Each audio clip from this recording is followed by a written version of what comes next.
I transformed my life. I constantly talk about a chemical change that happens through exercise. The body is a unique creation. Whatever a person perceives, then they feel. So the question is, what are you perceiving when you look in the mirror? What are you perceiving about your life? What are you perceiving about your relationships? 0 being no value at all, 10 being good enough for life, good enough for love. We're starting to call it imposter syndrome now. What's going on, tribe? It's your girl Massy, and welcome to this exclusive series, Master Your Mind and the Body Will Follow. 21 million adults have experienced a major depressive episode. Young adult women being more likely to experience this than men from ages 18 to 25. 31% of people report anxiety at some point in their lives. And 43% of people say they feel more anxious than the past year. To take this even further, every 11 minutes, someone in the United States is committing suicide. If these stats resonate with you, you're going to want to sit down for this one. I am Massy Arias, your host, and today I have one of the most brilliant minds I've been able to tap in, Dr. Delena Simmerman. She is a licensed marriage, family, and EMDR therapist. Today, we are going to unlock your mind. Welcome, Dr. Delena. Thank you. How have you been? I've been good. I've been wanting to do this for a while because, as you know, mental health is one of the components of what I teach, right? Mm-hmm. In a sense that most people follow me and they know me for being in the fitness and health space. Mm-hmm. And somewhere in the translation between the content that I provide, we lose the why. Mm-hmm. And I think if there is a modality of training that we really need to truly understand and exercise, no pun intended, mm-hmm. is the mind. Yes. And we're going to talk about that right now. We are going to talk about it. The reason as to why I wanted to do this, as you know, my brother committed suicide. Yes. And the rate of suicide in this country, and this is the numbers that I touched on earlier, were just statistics of what's being reported. Yes. Imagine what is not reported. And I think therapy, mental health, there has always been a stigma. People don't want to talk about it. People don't want to open up about it. And I think it should be normalized. And today, I really, really want us to leave with something that we can live, learn, and practice, as you call it. Yes, yes. Thank you so much. I'm really grateful to be able to have this conversation. What came up for me when you were talking was that humans generally don't understand that they are mind, body, and spirit. There's not just one dimension. Sometimes we're just trapped in what reflects back in the mirror, my body, my body, my body. But to your point, I may want to change my body, but it's going to be almost impossible to fully change my body or to commit unless I have the right mindset. And so it's important that we have this conversation today. Why are people killing themselves? What's happening along the way? There are many thoughts that happen before a person completes suicide. Yeah. How can we get in there? One of the most important things to talk about is humans need a healthy core value. We need to know who we are. We need to know what we are. We are not just our bodies. So, how can someone transform their lives without using all of themselves to do so? The body is a unique creation. I mean, the Creator really did something powerful. Whatever a person perceives, then they feel that particular thing. So if I don't have a healthy core value or understand my value, then I'm going to think of myself in a lower value, which means I'm going to feel in a lower value, which means I'm going to behave in a lower value. Hormones are released in the body based on what the mind thinks. It's a very powerful and an intelligent machinery or mechanism that the Creator placed within us. So it's important to have a high value of myself, thinking I'm amazing or I'm good enough. If I think that thought, then I'll release the related hormone into the bloodstream, and then I'll feel better, which means I'll behave better. And I'll just give an example.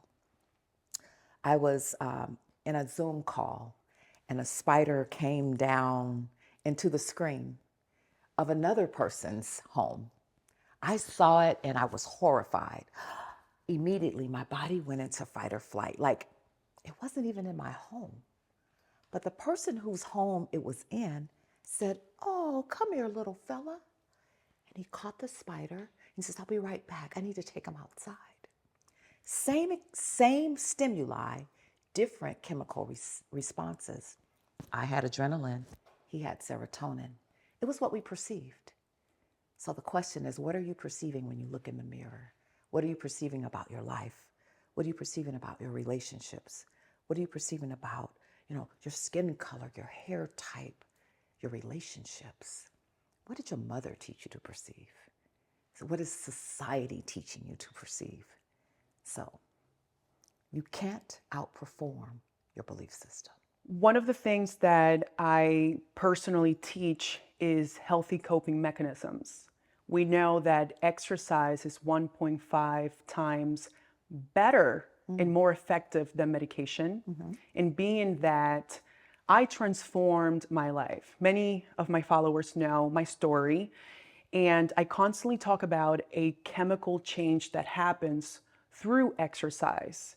And I was one of those people that lacked self-confidence. I didn't like the body I was in. I didn't like how I looked based on the perceptions of others.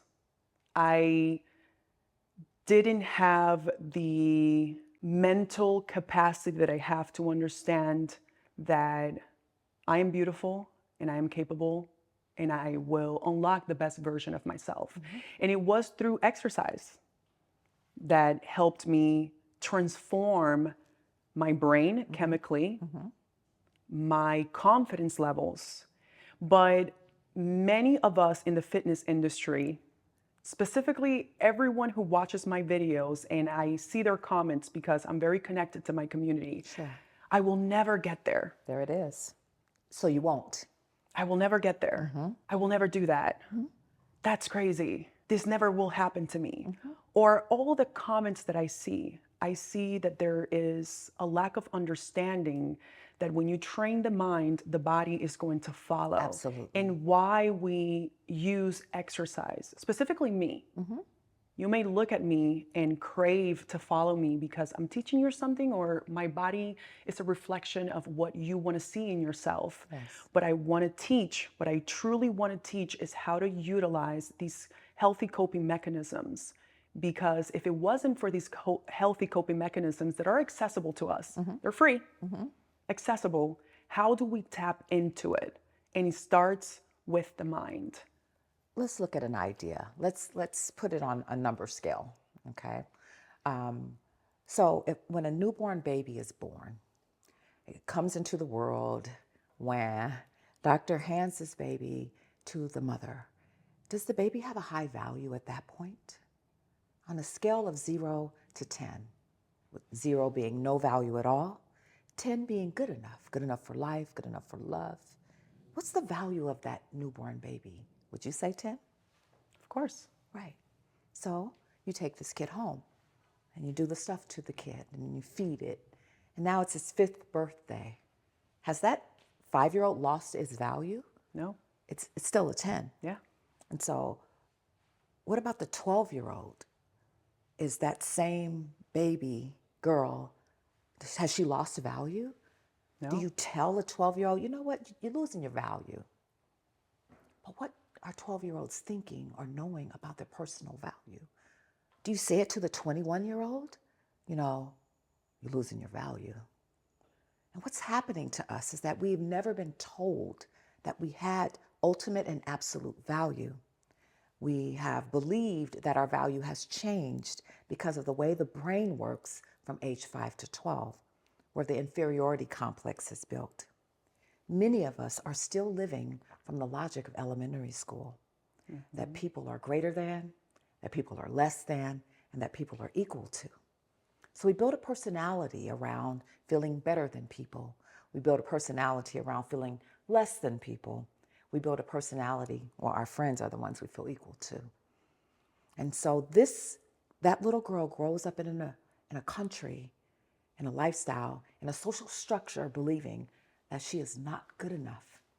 And then she turns sexy, or she turns athletic, and she turns into all these things, but the core value is less than. The exterior may be beautiful, but she doesn't feel it. We're starting to call it imposter syndrome now. But it's really, the issue is not feeling good enough for love, for life, for the body that I desire, for happiness, for peace. I don't even deserve to live. That's what the stats say. So we have to practice being a 10. And this is the work. Decide that you're a 10 in the morning. Practice it in the noonday. Practice it before you go to bed at night. I am a 10. I am good enough. As a matter of fact, I'm amazing because the Creator made me that way. This is the basis of changing the mind, writing new code to overwrite the old code so that you can have new results. Again, you can't outperform your belief system. Yeah.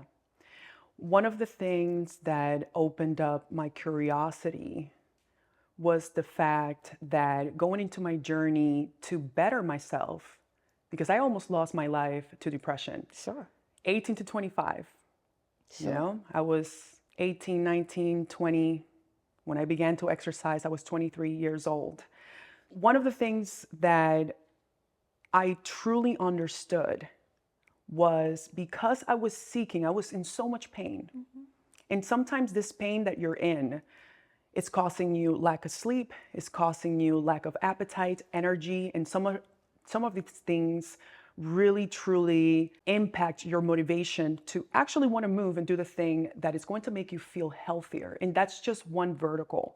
But once you start making that change, that transition, that you love yourself because you belong, you love yourself, and you're deserving of feeling good, looking good, being that 10 that you spoke about, there's this thing that happens within you where you start looking at your environment. You start thinking, because this is how I tap into my community. Yes. This is not about the workout. This is not about the healthy meal plan that I'm providing you. This is about you figuring out, how do you end up here? And how do we come out of the space of hurt and pain, and we transition to becoming the best version of ourselves? Mm-hmm. That's literally my core value. Everything that I do, and I no longer feel bad about it. That's right. I no longer feel bad about wanting to be the best version of myself, whether it is in my career, as a mother, as a friend, professionally, academically. I no longer feel bad. Mm-hmm. But going back to what I said, once you start making this transition and this change, because awareness needs to happen. This is what we're doing here. We're making you aware that you need to tap into the deeper version of yourself. Now, you start thinking, wait a second, why am I hurting myself using a coping mechanism like alcohol or social settings with toxic people? Mm-hmm. Or maybe I'm binging. Maybe I am putting myself in situations that are really hurting me, and I'm never going to go past that point. Mm-hmm. Now, this is what I've observed in my journey, that I started looking at my life differently. And this is why, for me, exercise is so powerful.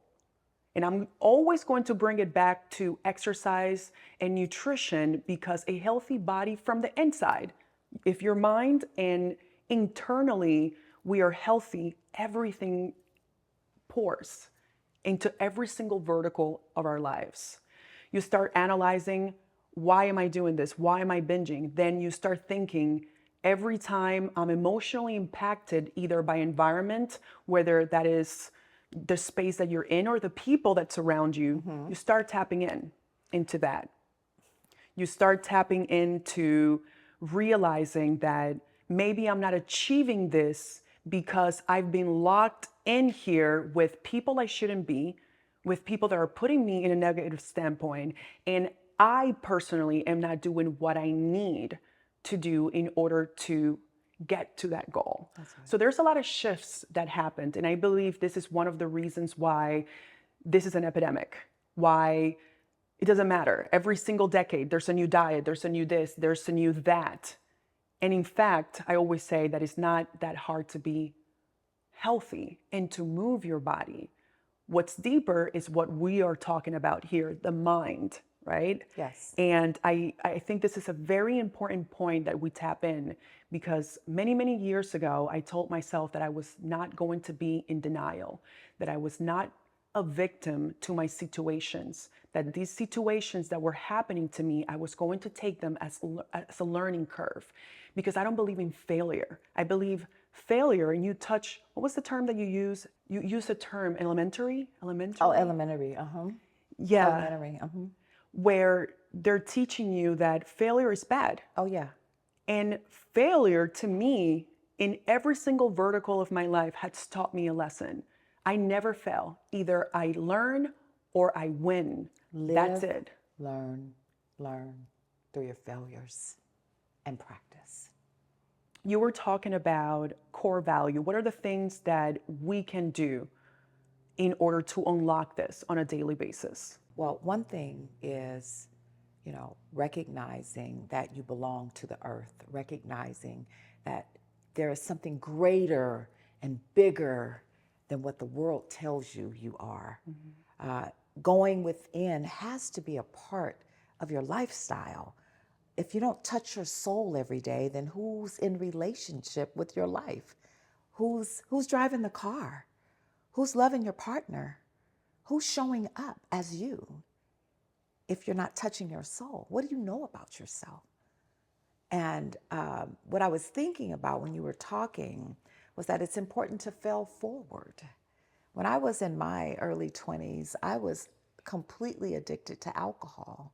I used alcohol as my depressive medicine. Culturally, we did not go and get mental health treatment. If you were feeling low or down or celebrating, you turned to alcohol. You turn to marijuana. And so now cannabis industry is growing. People have more access to treat their anxieties and treat their depressive symptoms with things that are maladaptive, not adaptive. They're making, bypasses instead of actually healing and getting to the core of themselves. They're making a bypass and using substances, maladaptive coping skills. The best way to cope is to get in a relationship with the self, is to recognize that there are 3 dimensions to you, that you must treat your mind. You must give it new information to interrupt the old information. When the mind changes, the body follows. You said that earlier. And also, really honoring that there was a time when you were not on this planet. There's a soul of you. There's a time when you pierced time and space. You came here. I always tell a funny story, and it's short. My mom and dad had a date. My dad told my mom, if you get on top, you won't get pregnant. She was 17. She got on top. The 2 of them went to the drive-in, but the 3 of us left. I came to the planet that night. Whether they knew I was there or not, that I was then is who I am now. My body's just bigger. There's a soul of me that came to the planet. I have to connect with that part of myself. I will not honor my body and I will not honor my mind if I don't understand what I am. We have to get past this world of effects and understand that there is a cause. We belong to something greater. So I have to recognize I have a soul. I need to meditate. I need to breathe. I need to honor that there's more to me than what the world says it is. And when I begin to practice it, I live it because I've learned it. And then when I practice it, repetition is the teacher of the subconscious mind. I must practice if I expect to change. Isn't that what you teach? Mm-hmm. Right? I must practice because practice makes the master. We want to master a healthier identity. I'm a 10. I'm good enough. I've always been good enough. I'll always be good enough. There has never been a version of humanity, that is you, ever duplicated in time. Why can't we see that we're magical and mystical creatures? Why can't we see being alive, our incarnation, being a beautiful thing, and that we have a purpose to deliver while we're here on the planet? As you sit and live in your purpose, and I sit and live in my purpose, I invite everyone to sit quietly enough so that you can hear the still small voice inside of you, which guides you, directs you. There's an old adage that birds of a feather flock together. So that's why the environment has to change. Once you start to change, you're going to have to be willing to release old people, old ideals, old environments. You're going to have to be willing to become what the Creator intended when you were created in the first place. It's big, but you can do it. I did it. I've been sober 28 years. My life has been transformed. I almost died. I almost died with untreated depression. I'm so glad I survived my suicide attempt. See, this hits home. The Creator can take anything and turn it and shine it and use it. Remember, we have to live, we have to learn, we have to practice what our lives are. One of the most interesting things is when I was introduced to pain. Because I already knew the pain of maybe disappointing my parents, or pain of the chancleta, or pain of the social pain of not feeling accepted. But as it relates to exercise, there is one thing that I know that I have been able to adapt to very stressful situations with exercise, you know? And I also recognize, and this is something that I want to explore further, that we are not taught that emotions are going to come and go. They're like passengers. Yes. They come, but they're not here to stay.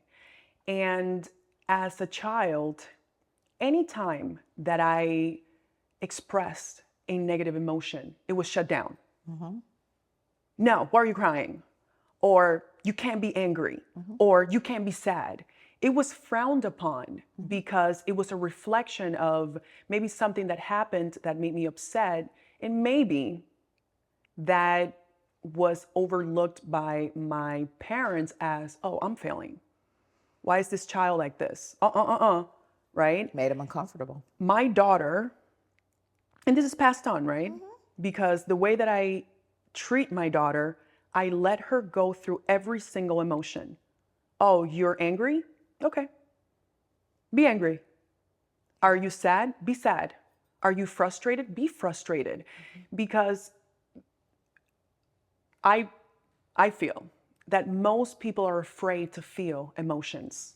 And they think that once they feel those emotions, they can handle it.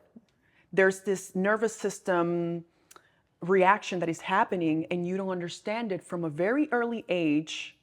You cannot understand it as an adult. Yes. And then this is how we follow all these unhealthy coping mechanisms that, interestingly enough, is going to put us further in that hole as opposed to getting out of that hole. And we talk a little bit about that. Absolutely. I'm glad you brought it up. My mom used to say, she would spank me, and she would say, I would cry, and she would say, you better stop crying before I give you something to cry about. Whoa. So children that did not get their emotional needs met become adults that did not get their emotional needs met. People don't want to be inconvenienced with negative emotion. But what emotion is those hormones I talked about earlier that are released into the bloodstream based on what's perceived or what's experienced or what's remembered.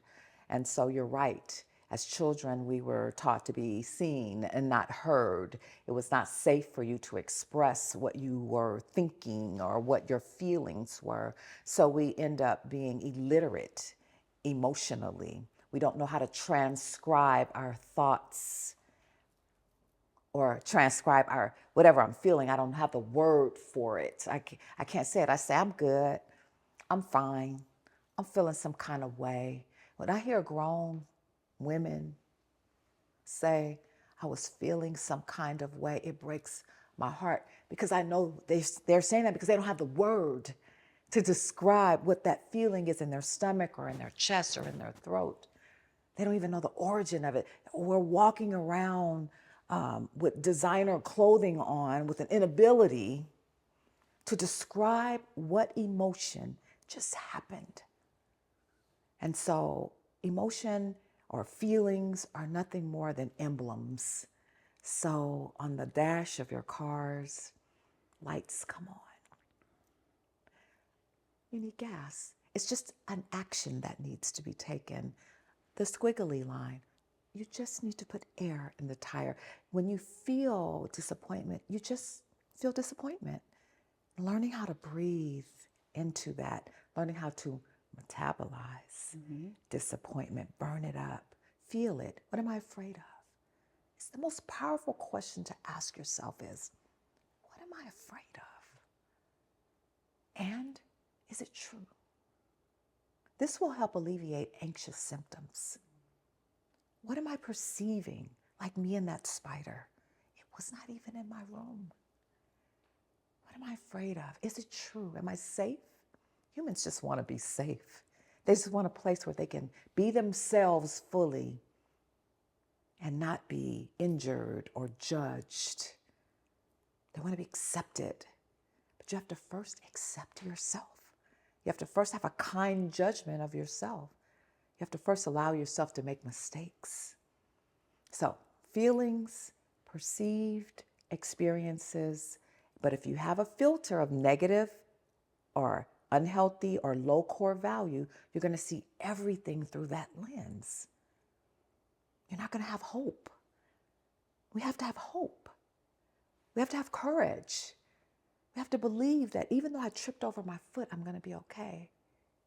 It's okay to feel every feeling that comes through your body. It won't kill you.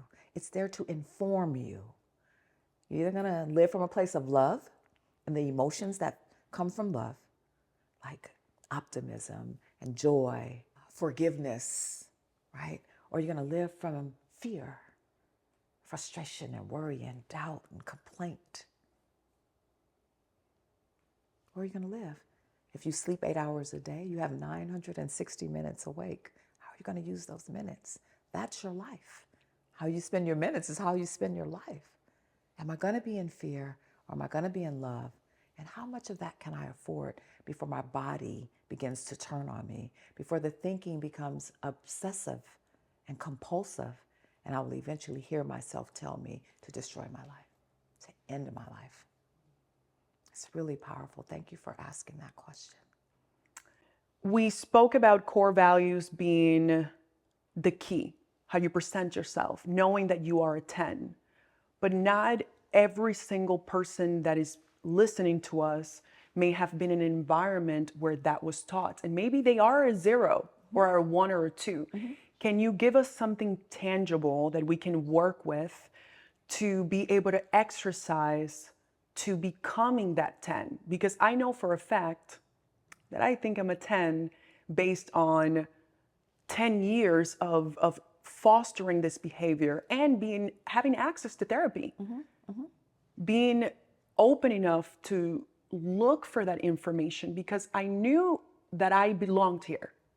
I knew I couldn't blame my parents for their mistakes because they were just doing the best that they could with what they had. Right. Once I became a mother, I understood that. And I couldn't even blame myself or look at my actions from the past because I'm constantly learning and unlearning about myself. What can we give the user right now that they can actually practice to slowly build without the healthy coping mechanisms that I teach, but with your method? Thank you for asking that question, because if you can't walk away from the conversation with something to do, right, to transform your life, then what good is the conversation, right? And so we talked about people, I would love for everyone to, like, every day to just ask, how do I feel about myself today? What number do I feel today? There are actually no 9s and there are no 11s. There's no greater thans and no less thans. There's just good enough. And so a great practice to do every day is to think about how am I thinking about myself today? What number am I giving myself? And then adjust your number, your dial, to where it belongs, to a 10. We're not talking about that you don't need to improve in areas. We're talking about your basic value of your life. It's valuable and it never changes, but our thinking has to catch up with that truth. We have to practice 10, right? And so one way to do that is to go within where your breathing is, where your breath is, and anchor it in you and take the time to do the breathing throughout the day. So maybe you do it with me. Yeah, okay. And so this breathing technique is called 747. You breathe in through your nose for a count of 7, hold it for a count of 4, and then exhale through the mouth like blowing through a straw for a count of 7. So we're going to fill our lungs, hold it, and then we're going to release our lungs. Okay, so we'll do it for 2 counts. We're going to do 2 sets. Okay, all right, ready? Take a breath in. 5, 6, 7. Hold. 1, 2, 3, 4. Exhale. Again for a count of 7. 1, 2, 3, 4, 5, 6, 7. Hold. And exhale. 6, 7. When you're ready, you can open your eyes. Bring your attention back to the room. Now what this is, how'd you feel?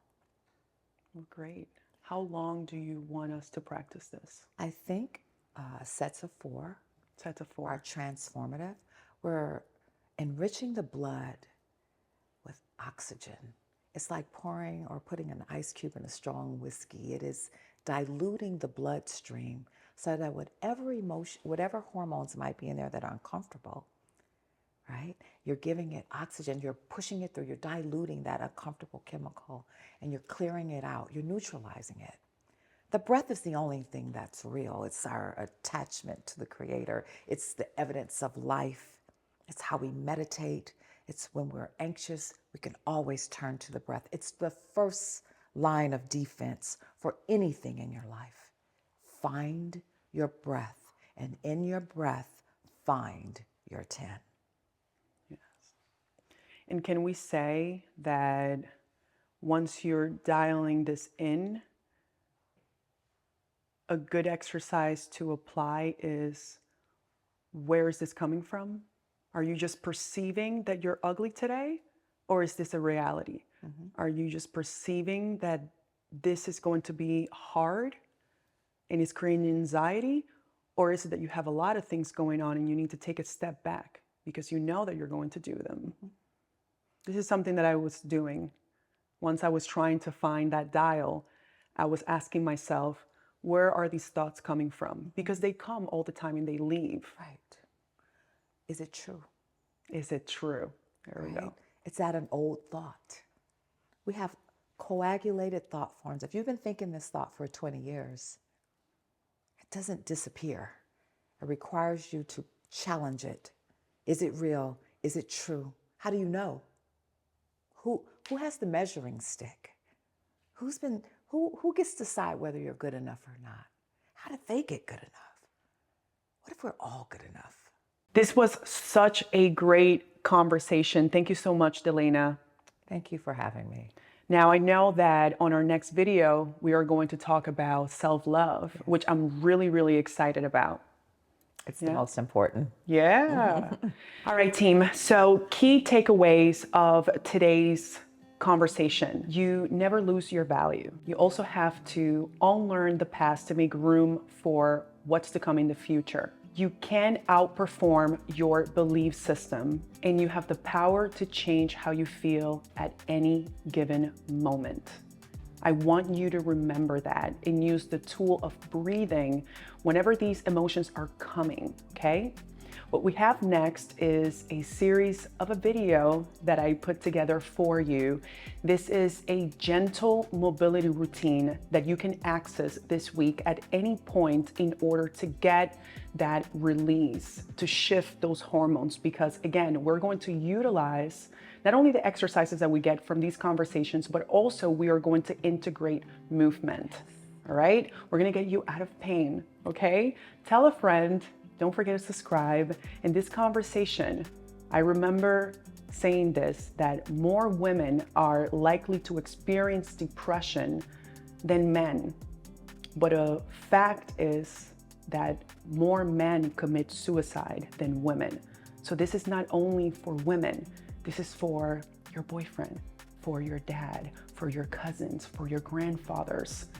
This is what we need in order to make a change in the community. So don't forget to follow, and I'll see you in the next video.